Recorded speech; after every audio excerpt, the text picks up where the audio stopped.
Hi there, my name is Ron Rogers, and this presentation is titled Super Fast, Super Low, Fun Times with the B-1 and the White Rocket. That's the T-38. All right, here's the B-1A model. There were 4 of these built. One crashed during a flight test, and of course the program was changed, and they came up with the B model that didn't have the supersonic capability, stuff like this. But this is a neat airplane.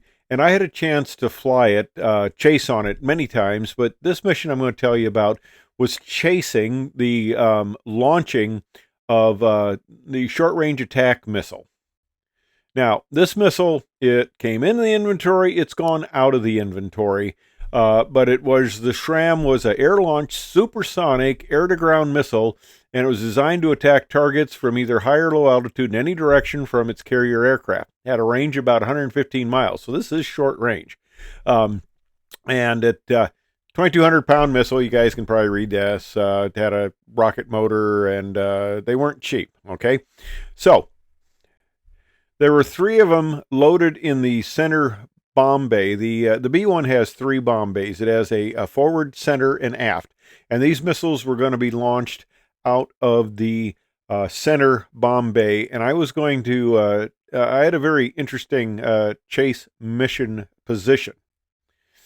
Okay, so the B-1 takes off. I take off shortly behind it. And I'm in my 38 here. And I've got a photographer in the back seat. And we are going to be positioned at a very low altitude at a very high speed. It was subsonic, I can say that, and we were lower than 400 feet, so we were right down there in the dirt. And it's kind of interesting. I'm tucked under the number 3 and 4 engine with my 38.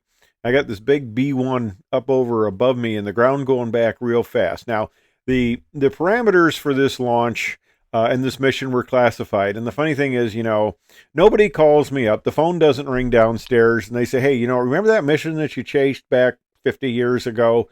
And the numbers were all classified, and that weapon system isn't even in the inventory anymore. Don't worry about that. It's not classified anymore. No, nobody ever tells you that, but they tell you, you can't talk about classified stuff or you'll be in great trouble. They just never tell you when nobody cares about it anymore.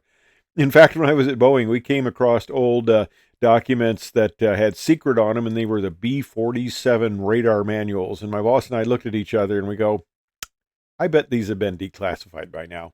But anyway, I digress.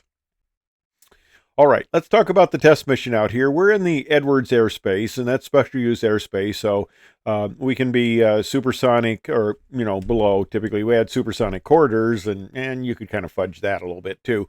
But anyway, we had this mission, and we're out. It's tied in on the Edwards test area here, the Pyro, which is at the end of the red arrow there. That's precision impact range. And that's where the missiles were being fired from. Now, the B-1 has a lot of range, as you can imagine. It's not like you take off out of Chicago here and you go bomb Des Moines. They were going to go somewhere. They were going to go a long distance. So these guys carry a lot of gas. T-38, not so much. And when you're going fast, especially in a 38 or, anything, you burn a lot of gas. So they were doing this essentially semi-rectangular pattern. It was a big pattern, and they were just staying low kind of the entire time. And what I would do in the T-38 is I would go up to 14,000 feet. You see that little orange oval there? That's kind of where I would orbit on the base leg there, as they would be coming around on that blue line. So the B-1's coming around that blue line. I'm up at 14,000 feet orbiting, and of course you could see the big white thing across the desert. So I would wait till it started to turn from the blue to the yellow arrow. And as that wing came up in the turn, I would start my dive down from 14,000 feet, and I would follow it down. And as it made the turn from what is the yellow arrow to the red arrow, as the wing came up, I would come in under the number 3 and 4 engine, and then would all roll out together. And we did one that was kind of a practice with a simulated countdown, that to make sure I could, do the rendezvous, stay in position, and actually be in position to photograph this thing coming out in high speed, 200 frames per second. Hasselblad, 18-pound camera that the poor guy in the back was trying to carry and hold steady while I'm bouncing all over the place because the desert's hot and stuff like that. So okay, test mission goes good. He goes to what would be essentially the end of the red arrow there, I pull up and off. Actually, I back out of it because it was kind of the only way to get out of it because it was kind of tight in there. So I kind of back out. Then I go up and I go back and I orbit. So he's coming in for the first run. Okay, great. Go down there, get in position. Wingtip comes up. I'm in there, and let me kind of show you. Yeah, this isn't a very good picture, but I'll explain what I mean by that. Okay, B-1 way high.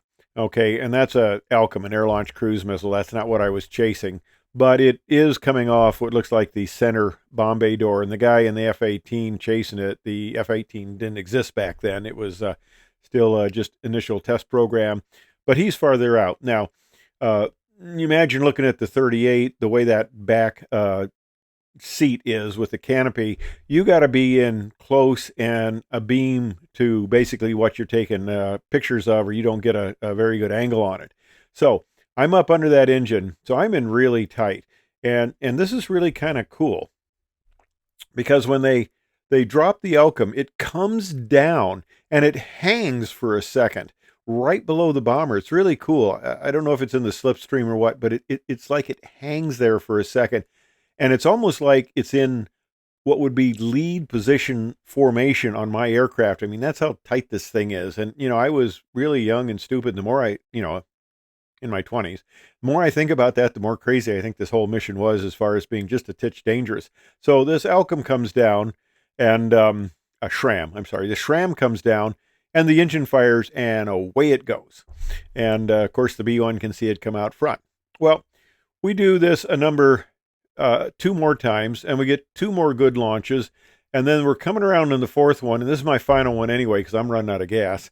And we come around, the SRAM comes out, the engine doesn't fire, so I call out on the radio, no fire, and then I pull my throttles back to idle and back out of the thing, because the danger on these, especially when you're this low, it can actually bounce off the desert floor, and it could actually come back. And there have been instances where this has happened, where a munition that has been dropped has bounced off the desert floor and come back up and impacted the test aircraft. So I need to get out of there because it could hit me, it could hit the bomber, so that's why I need to call them. So everybody kind of hightails it. I start to pull back, he starts to pull up, and then I can pull up and get out of there. So then that's the end of the excitement. Out of gas. Got a total of 5 runs, 1 practice, and 3 successful firings, 1 not so well. But it was a very exciting mission, and a lot of these missions were just kind of one-off things. It's the only time I flew this mission. I'm sure they did a number of these points, but they rotated through people who were doing this, and this was my turn to do it. And flew a lot of different missions, which if I can start to remember them, I'll tell you about the ones that I think are interesting too. So anyway, I hope you enjoyed that little discussion about an obsolete weapon system way back in the olden times. In the late 70s is when this occurred out at Edwards. So thanks for watching. Hope you enjoyed it.